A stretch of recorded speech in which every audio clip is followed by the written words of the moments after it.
Moon waved a hand dismissively. They're fine. Sonny? I hadn't talked to Sonny Ravenel since we wrapped up the Drayton case about a week ago. Sonny was a Charleston police detective. My husband, Nate Andrews, and I were private investigators. Our paths crossed professionally on occasion. Sonny was also my brother Blake's best friend. I'd known Sonny forever. Colleen leaned in. Moon glanced over her shoulder like maybe she was verifying no one had sat down behind her. Her eyes slid around the room. She leaned in. Sonny?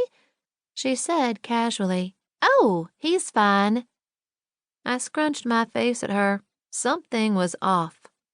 Y'all still dating? I asked. 4 months now. Happiness shone from her eyes.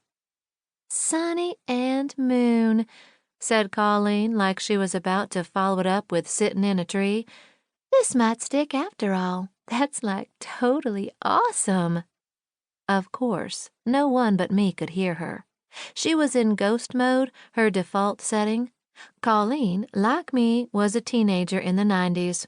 But while I grew out of that, Colleen would forever be 17, the age she was when she drank tequila and went swimming in Breach Inlet, which everyone in town knew was suicide, but no one mentioned in polite conversation.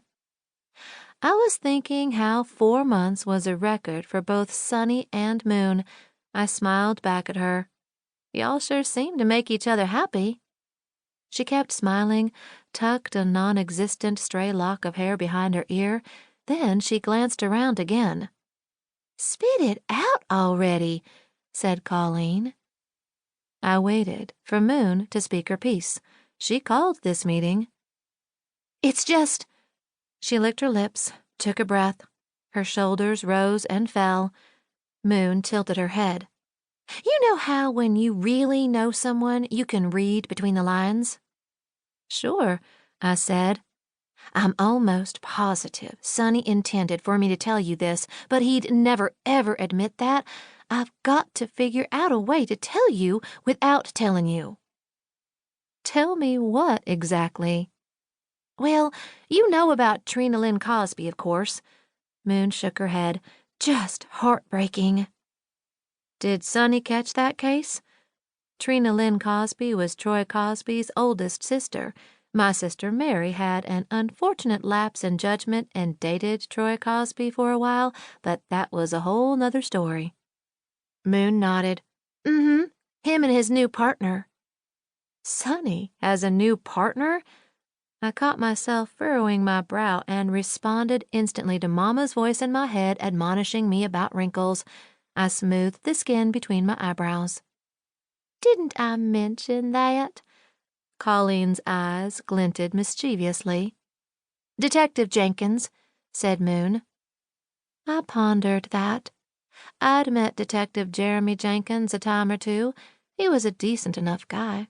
Seemed like a good detective. He probably wasn't my biggest fan, but still, reassignments aren't all that uncommon. That's what Sonny said Moon. But Detective Jenkins, Jeremy, he's one of those that's a stickler for policies, protocol, procedures, all such as that. This'll be trouble, said Colleen. Hey, don't forget my ham biscuits. You didn't order them when you ordered your salad. One of the benefits of being departed was that Colleen never had to count calories. She did have to materialize to eat, something she couldn't do in public. I ordered enough takeout with my meals to make folks wonder if maybe I suffered from an eating disorder. I said, so there's something about the Trina Lynn Causby case Sonny wants me to know, but he and I can't have coffee and discuss it. Why doesn't he just call me? Moon studied something over my shoulder. I'm not 100% certain, but I think he doesn't want to have to lie to his partner, and he knows Jenkins wouldn't cotton to discussing an active case with the PI. Maybe, especially this PI? Maybe so, Moon winced. Or a local small-town police chief.